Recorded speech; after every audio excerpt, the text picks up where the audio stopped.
All right, let's go at it again. I hope, can you all hear me now?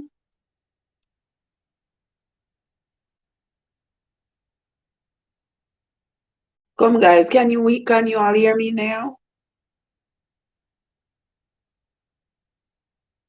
Lord of His mercy.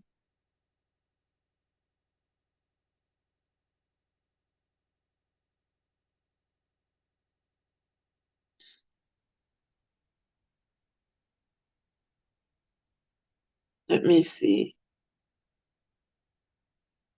Yes, yes, loud and clear. You know what I believe happened? You know what I believe happened? TikTok was playing in the background. It's that TikTok they always sabotage people. But anyway, now we are here. I'm there. I'm a chat out all of me. I got chat already. I was talking about how we were reading the book yesterday about taking out the flood, and yesterday we were reading about how Rosalind and David were being sabotaged by this Arden guy, and also how um Beatrice Lippincott seemed to be in on it, where they're trying to convince Rosalind that her husband, her first husband who had died in South Africa, was really not dead. He was still alive. And with that, that would mean that Rosalind's marriage to Gordon Cloud would have been invalid since she had her first husband would be considered to be still alive. So if he's still alive, then her marriage to Gordon would be invalid. And that would essentially make her not anymore the heir to Gordon Cloud's wealth. And you know the wealth is what they're all after. So they can come up with all kinds of things to snatch all that money out of Rosalind's hands because they don't think Rosalind deserve it. And so the plot has thickened. Yeah, this wasn't what we're going to do. But you don't know, some, I cannot sit down here and look at the book and not read it. All right. So while my phone is charging, we're going to read. Once the phone is charged, we're going to go out, go down, and go try to see if we can see the ball and then continue talking from there. But it's going to be dark, so we're not going to be able to read out there. So I'm going to read a few chapters first. Oh, don't mind, right? Chapter 12 says, when Rowley left the stag, his steps turned automatically in the direction of home. But after walking a few hundred yards, he pulled up short and retraced his steps. His mind took things in slowly, and his first astonishment over Beatrice's revelation was only now beginning to give way to a true appreciation of their significance. If her version of what she had overheard was correct, and he had no doubt that in substance it was so, then a situation had arisen which concerned every member of the Clouds family closely. The person most filled the person most fitted to deal with this was clearly Rowley's uncle Jeremy. As a solicitor, Jeremy Cloud would know what use could what use As a solicitor, Jeremy Cloud would know what use could best be made of of this surprising information and exactly what steps to take. But remember, Jeremy is a solicitor and a lawyer, but not the brightest in the pack. He's definitely not the brightest lamp on the chandelier. But anyway, though Rowley would have liked to take action himself, he realized rather grudgingly that it would be far better to lay the matter before a shrewd and experienced lawyer. The sooner Jeremy was in possession of this information, the better, and accordingly, Rowley bent his footsteps straight to Jeremy's house in the High Street. The little maid who opened the door informed him that Mr. and Mrs. Cloud were still at dinner table. She would have shown him in there, but Rowley negatived this and said he would wait in Jeremy's study till they had finished. He did not particularly want to include Francis in the colloquy. Indeed, the fewer people who knew about it, the better, until they should have determined on a definite course of action. He wandered restlessly up and down Jeremy's study, On the flat-topped desk was a tin dispatch box labeled Sir William Jessamy, deceased. The shelves held a collection of legal tomes. There was an old photograph of Frances in evening dress and one of her father, Lord Edward Trenton, in riding kit. On the desk was a picture of a young man in uniform, Jeremy's son Anthony, killed in the war. Rowley winced and turned away. He sat down in a chair and stared at Lord Edward Trenton instead. In the dining room, Frances said to her husband, I wonder what Rowley wants. Jeremy said wearily, probably fallen foul of some government regulation. No farmer understands more than a quarter of those forms they have to fill up. Rowley's a conscientious fellow. He gets really worried. He's nice, says Francis, but terribly slow. I have a feeling, that things aren't going too well between him and Lynn. Jeremy murmured vacantly. Lynn? Oh, yes, of course. Forgive me. I don't seem able to concentrate. The strain, Francis said swiftly.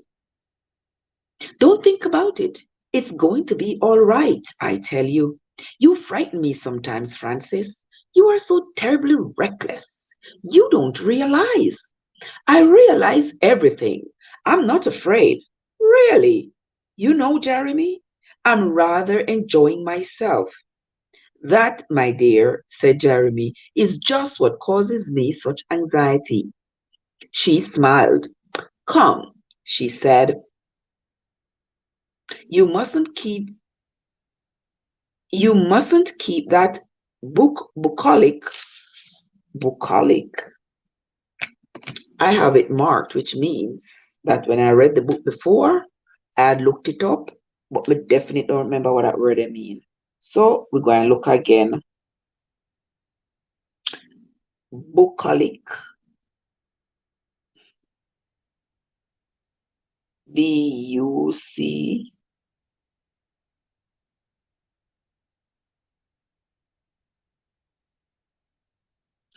Related to the pleasant aspects of the countryside and country life. The church is lovely for its bucolic set. So you see how nicely they're calling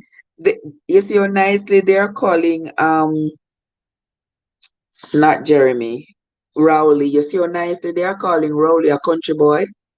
Oh my gosh. He says, come, she says, you mustn't keep that bucolic young man waiting too long.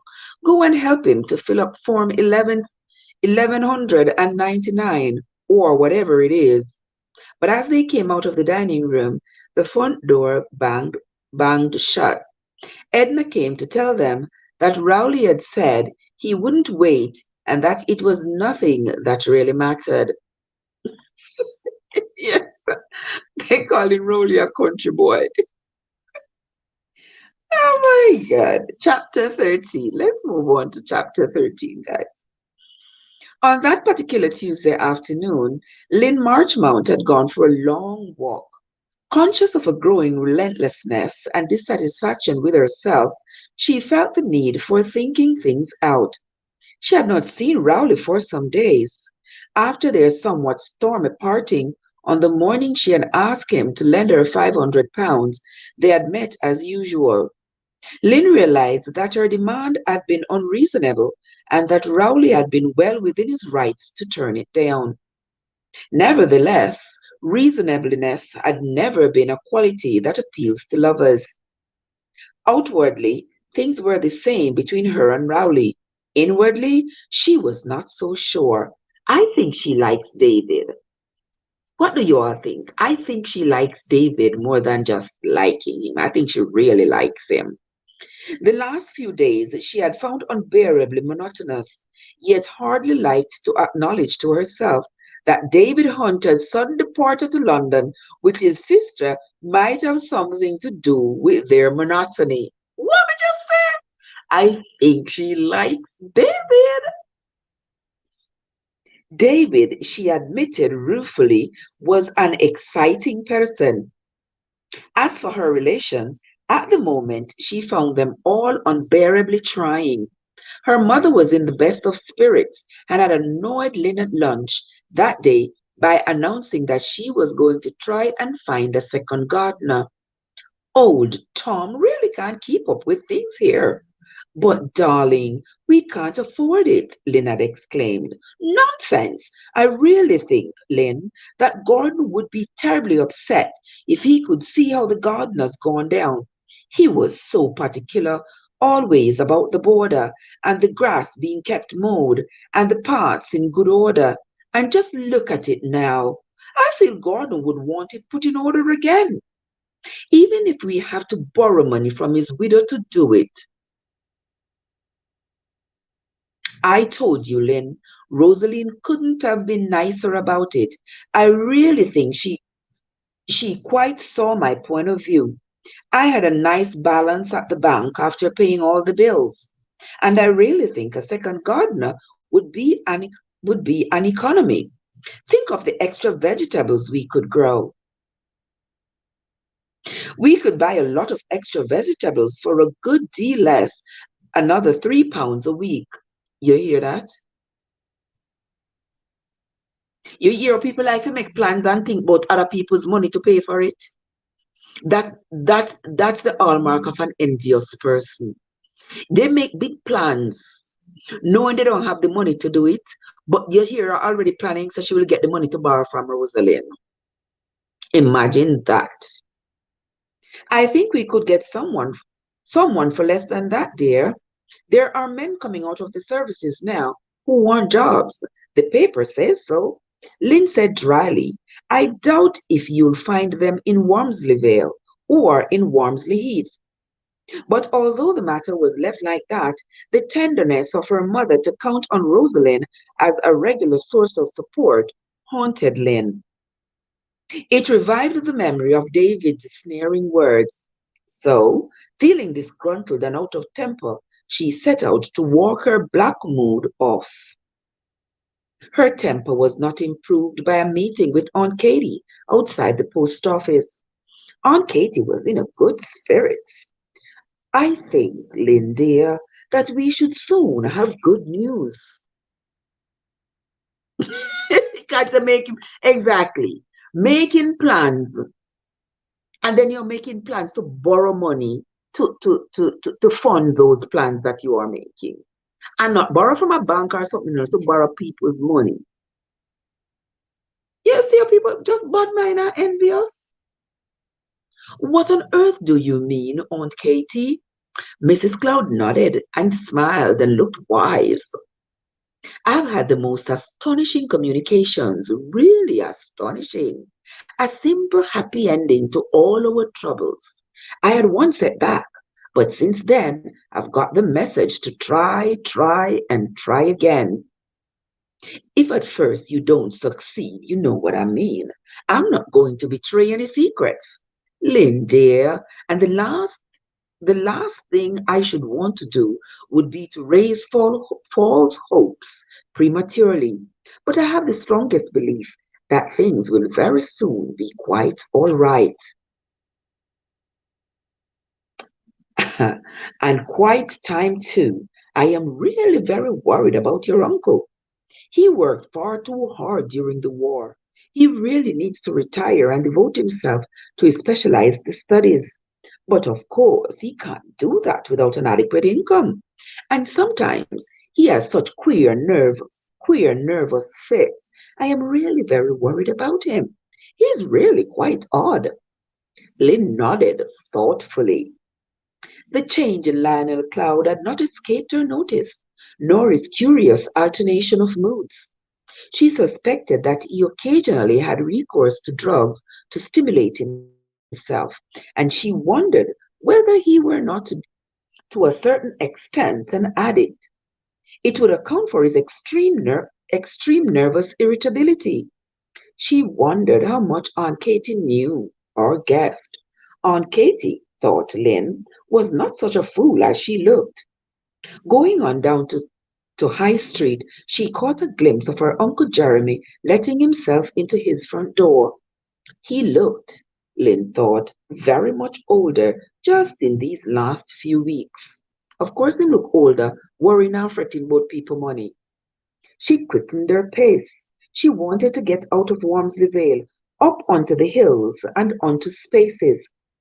Setting out at a brisk pace, she soon felt better.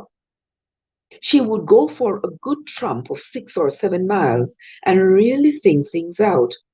Always, all her life, she had been a resolute, clear headed person. She had known what she wanted and what she didn't want. Never, until now, had she been content just to drift along. Yet, that was just what it was, drifting along, an aimless, formless method of living. Ever since she had come out of the service, a wave of nostalgia swept over her for those war days, days when duties were clearly defined, when life was planned and orderly, when the weight of the individual decisions had been lifted from her. But even as she formulated the idea, she was horrified at herself. Was that really and truly what people were secretly feeling everywhere? Was that what ultimately war did to you? It was not the physical dangers, the mines at sea, the bombs from the air, the crisp ping of a rifle bullet as you drove over a dirt desert track. No, it was the spiritual danger of learning how much easier life was if you ceased to think. She, Lynn Marchmont, was, was no longer the clear-headed, resolute, intelligent girl who had joined up. Her intelligence had been specialized, directed in well-defined channels. Now, mistress of herself and her life once more, she was appalled at the disinclination of her mind to cease and grapple with her own personal problems.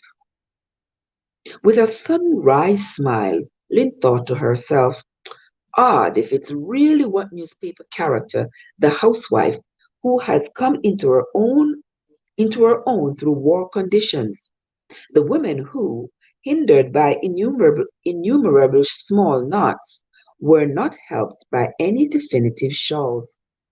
Women who had to plan and think and improvise, who had to use every inch of the ingenuity they had been given, and to develop an ingenuity that they didn't know they even had. They alone, thought Linnell, could stand upright without a crunch, responsible for themselves and others. And she, Lynn Marchmont, well educated, clever, having done a job that needed brains and close application, was now rudderless, devoid of resolution. Yes, hateful word, drifting. The people who had stayed at home, Rowley for instance, but at once Lynn's mind dropped from vague generalities to the immediate to the immediately personal, herself and Rowley. That was the problem, the real problem, the only problem. Did she really want to marry Rowley? I don't think so, guys. I think she likes David. Tommy, Tommy, what, Tommy? How are you doing, my love? Good to see you. Fly girl Georgia, I need to talk to. How are you feeling, my love? I know the other day you were not feeling well, but I've been so busy. I said, oh my God, I must go over to Facebook or look for Fly Girl and see how she's doing. How are you doing, my love? Good to see you. I see baby girl taking care of her mommy. Mwah. Yeah, that's what they do. I am doing great, naturally, Tammy. I am doing great, my love. I am here. I'm going to read another chapter of this book. My phone is just about charging. I'm just reading while I'm here until my phone gets to be fully charged. Once my phone is fully charged, I'm going to go down and let you all see the lights and whatever. I'm going to walk through the casino so you all can see. I ain't doing no gambling. No, no gambling for me. None at all. I mean, the real, I can't walk. Oh Oh my gosh, Fly Girl. Oh no, guys. We gotta be sending up prayers for Fly Girl Georgia. She says she's now in the rehab and she's not able to walk at the moment. Oh no. We gotta send up some prayers for our sister Fly Girl Georgia. You know, Fly Girl Georgia is one of our best supporters here. Is one of my best supporters here on YouTube and also on Facebook. Yeah. So we gotta send up prayers for you, my dear sister. All right. Naturally, tell me what you been up to. What you been up to, sis? What have you been up to? Good to see you. Happy Friday. Happy Friday, everybody. Good to see you all. I'm reading this book, Taken at the Flood. I know some always have my head in a book.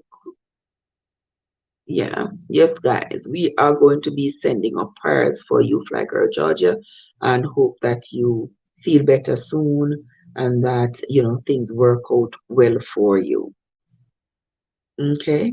Welcome into the live, guys. Guys, don't forget to hit the like button. And what the like button do no? It now gonna electrocute you, It now gonna do no nothing. Don't forget to hit the like button. It's calling you.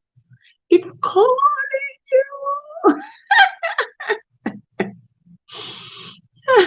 All right, Tita me saying the speedy recovery to you, Fly Girl. Yes, and thank you so much, naturally, Tammy. All right, we are going to continue. So, Lynn is thinking about herself and she is thinking about Rowley. She says that was the problem, the real problem, the only problem. Did she really want to marry Rowley? Slowly, the shadows lengthened to twilight and dusk. Lynn sat motionless, her chin cupped in her hands on the outskirts of a small copse on the hillside, looking down over the valley. She had lost count of time, but she knew that she was strangely reluctant to go home to the White House. Below her, away to the left, was Long Willow's, her home, if she married Rowley. If, that is. It came back to that. If. A bird flew out of the woods with a startling cry, like the cry of an angel, like the cry of an angry child. A billow of smoke from a train went eddyingly up in the sky, forming as it did so a giant question mark. Question mark. Shall I marry Rowley? Do I really want to marry Rowley? Did I ever want to marry Rowley? Could I bear not to marry Rowley? Oh, she's asking herself all these questions. The train puffed away up the valley. The smoke quivered and dispersed, but the question mark did not fade from Lynn's mind. Do I really want to marry Rowley? She had loved Rowley before she went away. But I've come home changed, she thought. I'm not the same Lynn that went to the war. A line of poetry floated into her mind. Life and the world and mine own self are changed. And Rowley? Rowley hadn't changed. Yes, that was it. Rowley hadn't changed. Rowley was where she had left him 4 years ago. Did she really want to marry Rowley? If not, what did she want? Twigs crackled in the corpse behind her, and a man's voice cursed as he pushed his way through. She cried out, David! Lynn! He looked amazed as he came crashing through the undergrowth. What is the name of fortune? What in the name of fortune are you doing here? He had been running and was slightly out of breath. I don't know. Just thinking, sitting and thinking. She laughed uncertainly. I suppose it's getting very late. Haven't you any idea of the time? She looked down vaguely at her wristwatch. It stopped again. I disorganized watches. More than watches you do, David said. It's the electricity in you, the vitality, the life. He came up to her and vaguely disturbed, she rose quickly to her feet. It's getting quite dark. I must hurry home. What time is it, David? 9:15. I must run like a hare. I simply must catch the 9:20 train to London. I didn't know you had come back here. I had to get some things from Forobank, but I must catch this train. Rosalind's alone in the flat, and she gets the jitters if she's alone at night in London. Is a service in a service flat? Lynn's voice was scornful. David said sharply, fear isn't logical. When you have suffered from blast. Lynn was suddenly ashamed, contrite. She said, oh, I'm sorry. I'm sorry, I'd forgotten. With a sudden bitterness, David cried out, yes, it's soon forgotten, all of it. Back to safety, back to tameness, back to where we were when the whole bloody show started. Creep into all rotten little holes and play safe again. You, too, Lynn, you are just the same as the rest of them. She cried, I'm not, I'm not, David. I was just thinking now of me.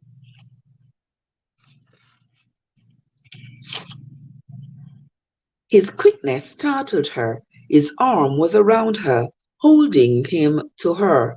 He kissed her with a hot, angry lip. Then how he just grabbed the man's fiancée and kissed her like that? He kissed her with hot, angry lips. Rowley Cloud, he said. That oof. By God, Lynn, you belong to me.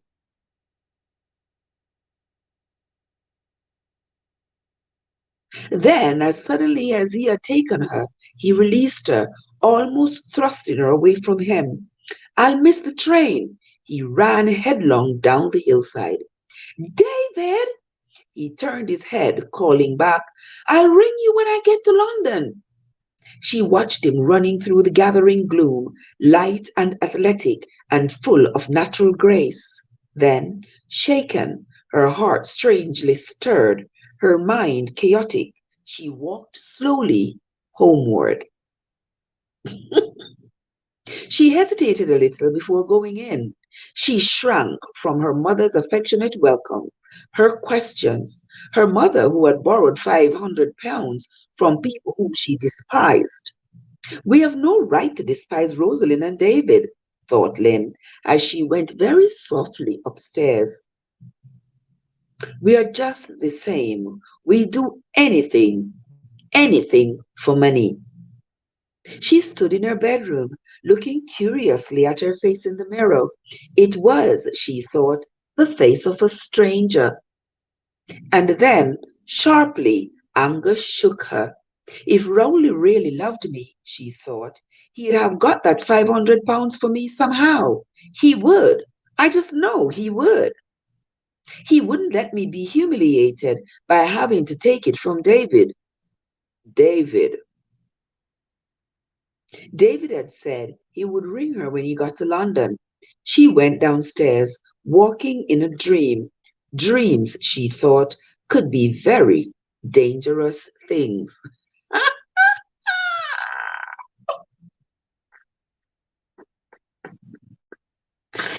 Guys, it looks like David is about to take Rowley's woman. It don't look like it's going to be pretty. David seems like he's in love with Lynn.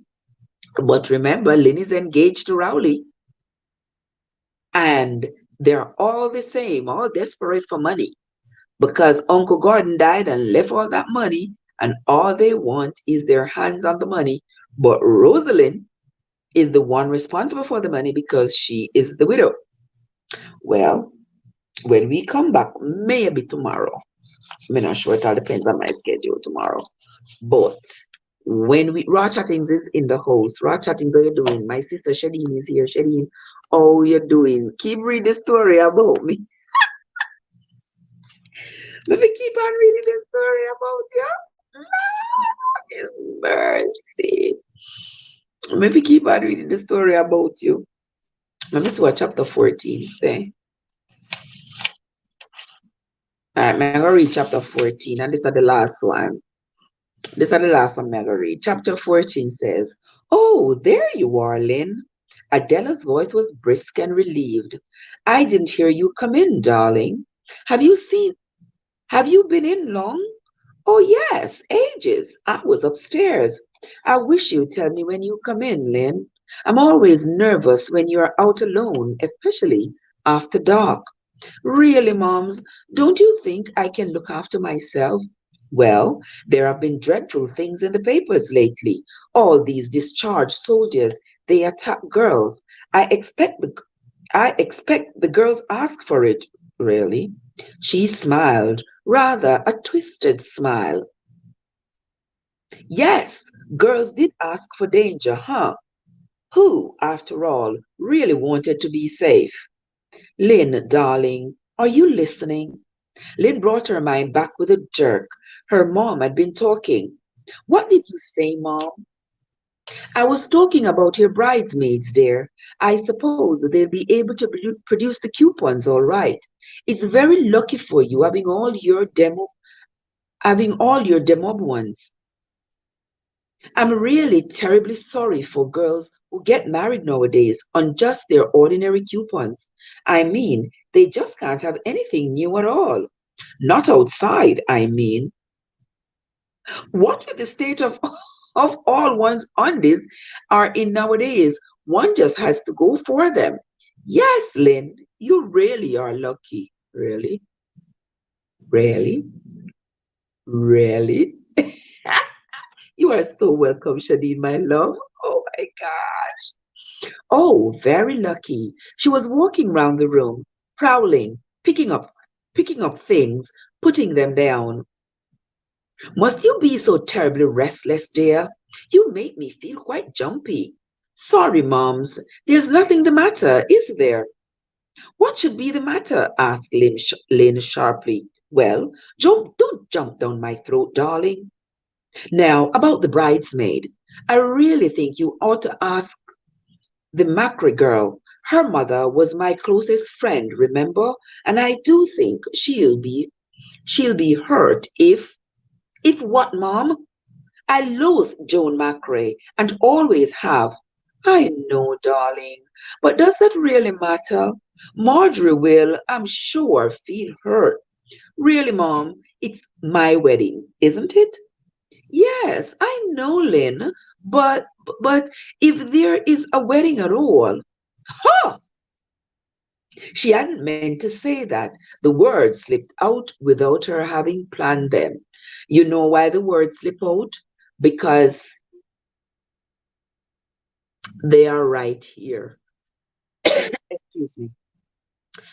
They are right here. It's in Lynn's subconscious. Lynn is already thinking, she was already doubting whether or not she should marry Rowley. And that is why it came out of her mouth and said to her mom, if there is when it's going to be a wedding. She said it slipped out. She hadn't meant to say that. The words slipped out without her having planned them. She would have caught them back, but it was too late. Mrs. Marchmont was staring at her daughter in alarm. Lynn, darling, what do you mean? Oh, nothing, Mom, nothing. You and Rowley haven't quarreled, have you? No, no, not at all. Of course not. Don't fuss, Moms. Everything's all right. But Adela was looking at her daughter in real alarm. Yes, my girl, she's thinking it. That's why it came out. But Adela was looking at her daughter in real alarm, sensitive to the turmoil behind Lynn's frowning exterior. I've always felt you'd be so safe married to Rowley, she said piteously.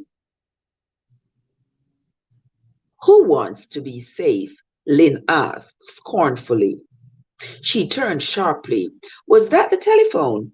No, why? Are you expecting a call? Lynn shook her head, humiliating to be waiting for the telephone to ring. He had said he would ring her tonight. He must. You are mad, she told herself. Mad? Why did this man attract her so? The memory of his dark, unhappy face rose up before her eyes.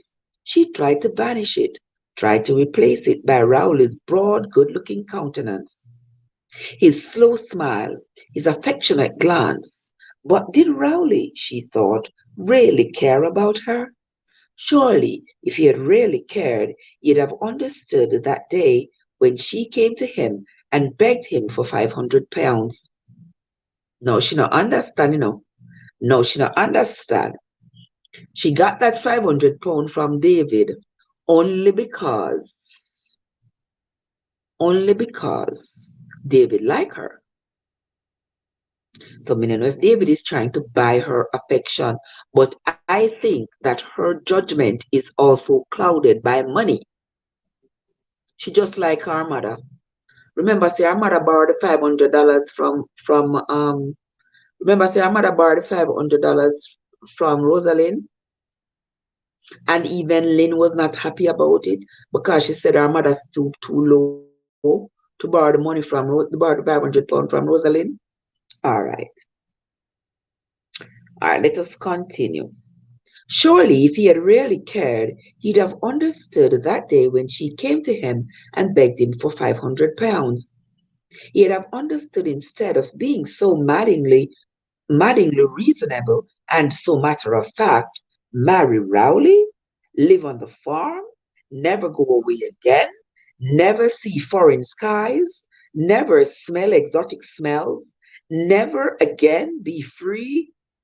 Hell to the no. Sharply, the telephone rang. Lynn took a deep breath, walked across the hall, and picked up the receiver. With the shock of a blow, Aunt Katie's voice came thinly through the wire. Lynn, is that you, dear? Oh, I'm so glad. I'm afraid, I made better a muddle about the meeting at the Institute. The thin, fluttering voice went on. Lynn listened, interpolated comments, uttered reassurances, received thanks. Such a comfort, dear Lynn. You're always so kind and so practical. I really can't imagine how I get things so muddled up. The nerve, yes, Carl, the nerves. Yes, she was upset. Lynn was upset with her mother, Adeline. She said her mom had stooped low for going to borrow the £500 from Rosalind. So she was just not happy about it. So she wanted, I think she wanted the £500 from Rowley to give it back to Rosalind. That's what I thought she wanted the £500 for. But the story didn't say that, but I just thought that's what she wanted because it was in that instant of being mad at her mom for having borrowed the $500 that she decided that she wanted $500 from Rowley. So I just tried to put two and two together and just decided that maybe she wanted back that $500 to give back. But we will see.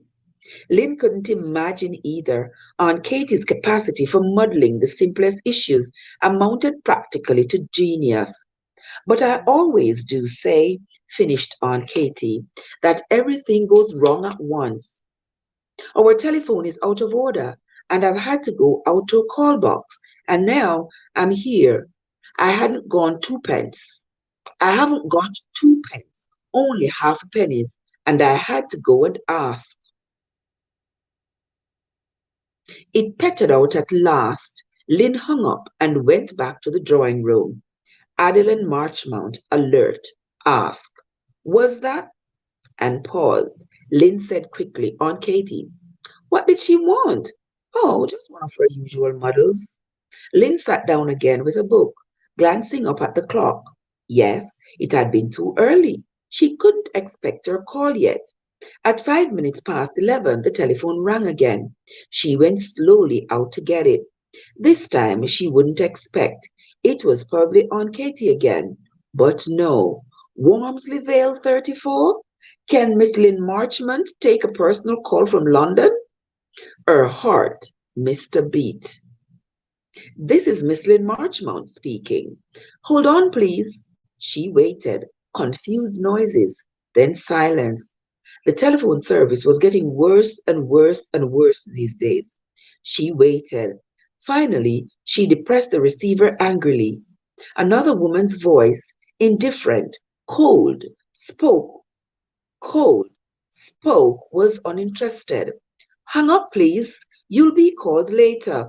She hung up, went back towards the drawing room.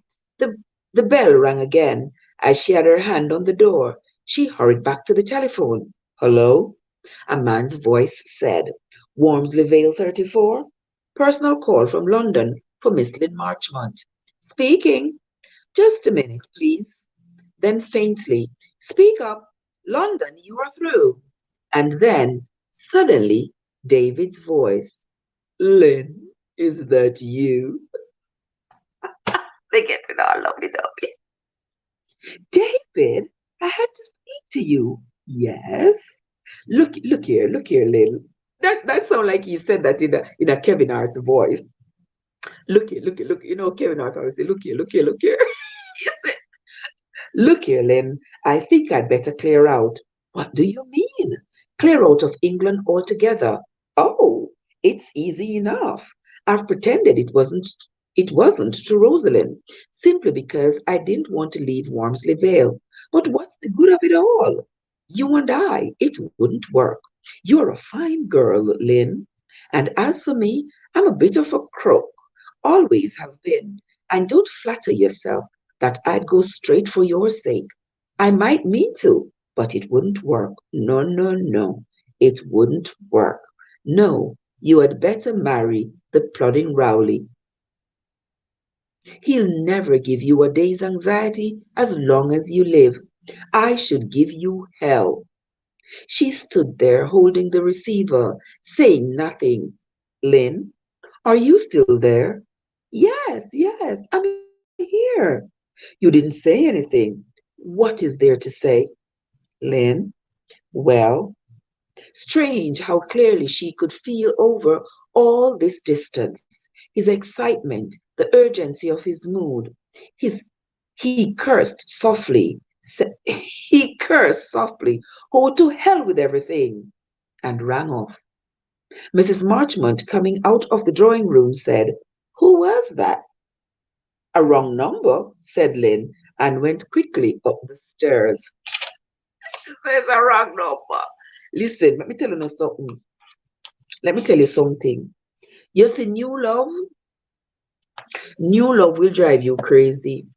And you see, if you have a relationship, a good relationship going, if you have a good relationship that's going, and you suddenly come upon new love, and you start get the butterflies and the anxiety and all of that, you need to pause, take a stop. You need to gather up yourself because that is when you're going to make a bad decision. Because all of a sudden, David appears quite attractive to Lynn. And now, Rowley don't seem too attractive to her anymore. So now she has confusion, antagonism going on in her mind. Should I go with David? Should I go with Rowley? Dog who want to bone, go to bed with none.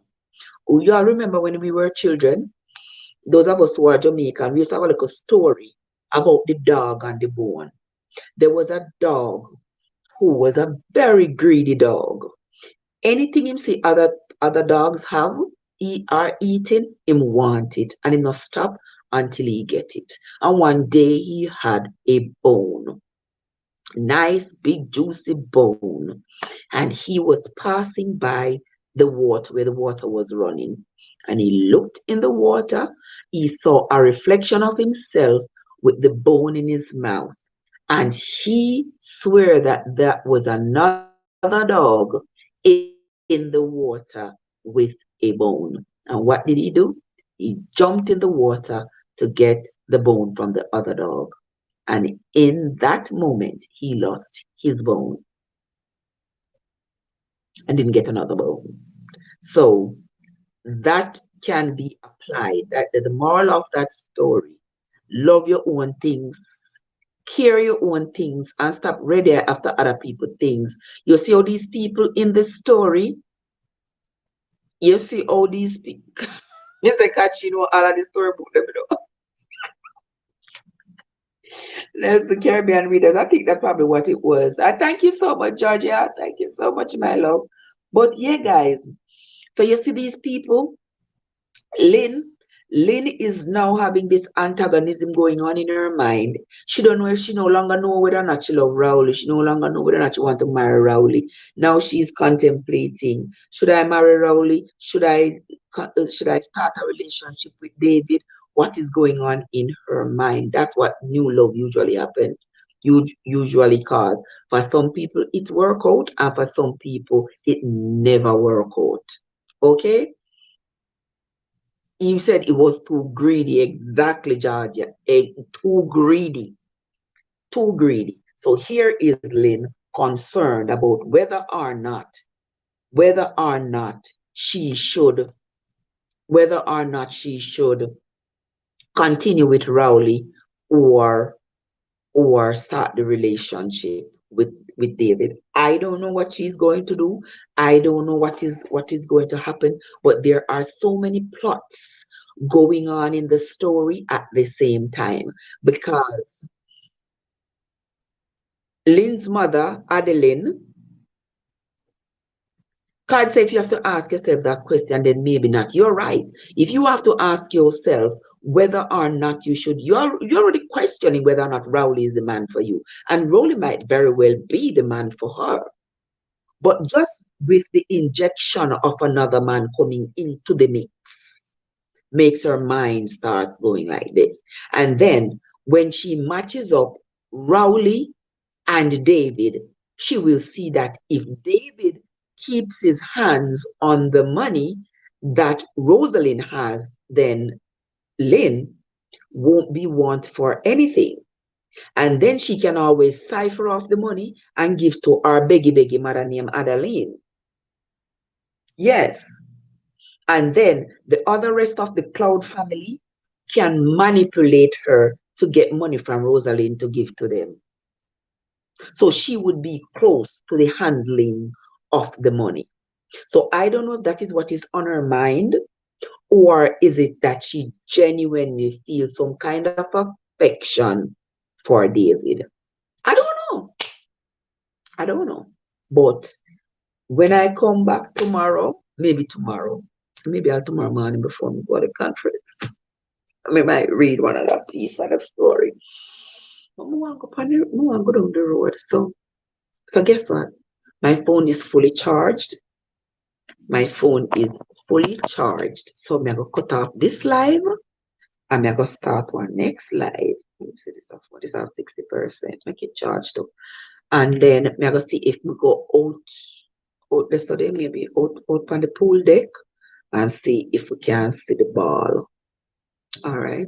And then we put it live on the ball, put the camera, make it see the little ball, and then we just keep on talking if we don't know what we mean. Yeah. Immediate. Watch out. My headphone did. I don't need it. I not go downstairs with it. Not the night here coming on. I not talk on it. Good night.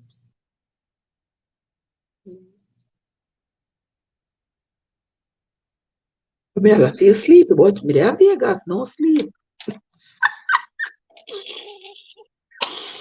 Thank you, my darling. Thank you, Fly Girl Georgia. Thank you so much, man. Yeah, me there, I go on up with my nice thing, beautiful self. The simplest thing is make you happy. That is make you happy. That is me. The simplest things make me happy. Me no need the excitement and the simplest things are what makes me happy. Me never because the way me raised or just the way I me not the excitement and me not in it. Me is not in it. God says, let me say, Fly Girl say, are you on a date? On a date with myself. And I dated myself. No, sir, I'm not extra. I mean, not some things, not extra, but not like this. If me have somebody for go somewhere with like, so my colleague them they here, but them I do them young people things, yeah, man. I mean, me don't want to feel like say me in a them way. You know what I mean? Cause they are young people them. Them want to do young people things. Yeah, so yeah, them have for the young people things. So make them go and got the young people things. One of the things I'm figure eat. Yeah, me need to go eat dinner. Me need to go get dinner. I need a hearty meal.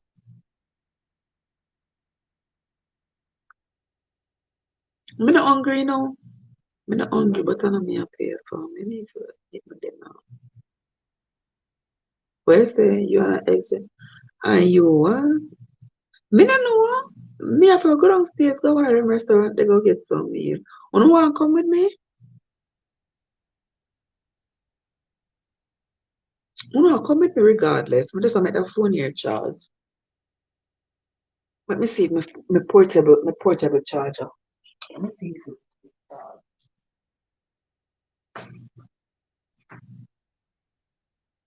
All right, it's not in charge. But guys, when you see the blows, I wash the blows and the blows shrink. Let me show you.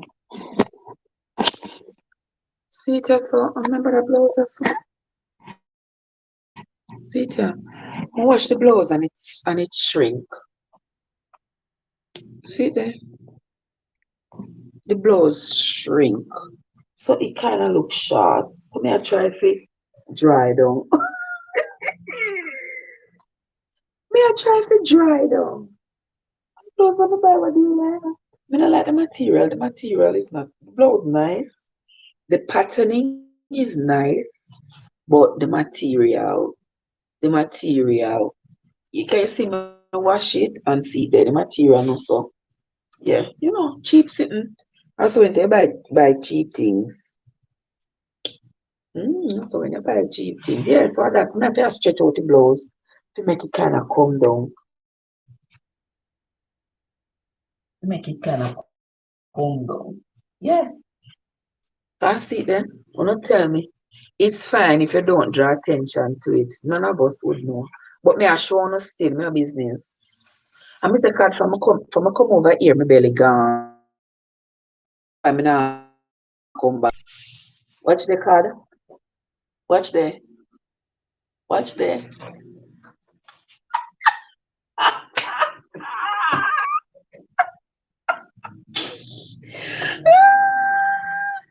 Oh my god.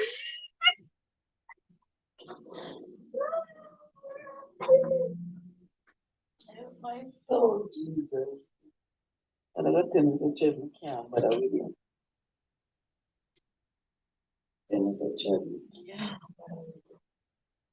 So,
What can I say? It look what it look like it. She got the belly gone to the back. It looks of it true. A true. It looks of it true. Me I tell you. Where are you? Are you putting on the bikini? Me not put on the bikini, me love. Me might go to the pool tomorrow, but me not go out time. Me not think I go out time. Yeah, me not think I go out time. Sis.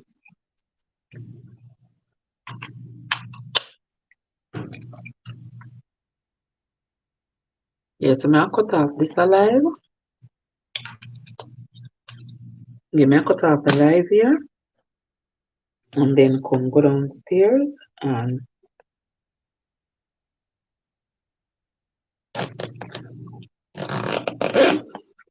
make it look like the next live.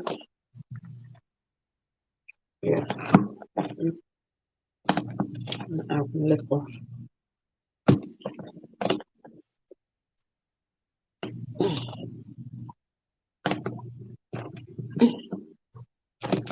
Let's go back. You like my little bag? Look at handbag here. This one is just a little. Yeah, you put it like that.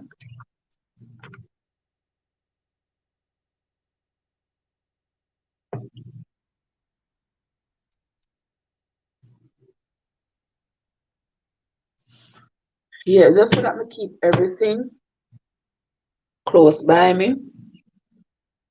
Yeah, I'm not have to worry, so I'm not gonna lose anything. Yeah, everything is right here in one spot. You know what I mean? Okay.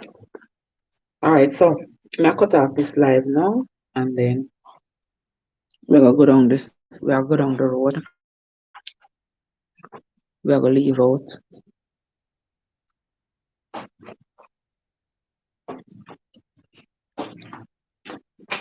Look, make sure my body still right.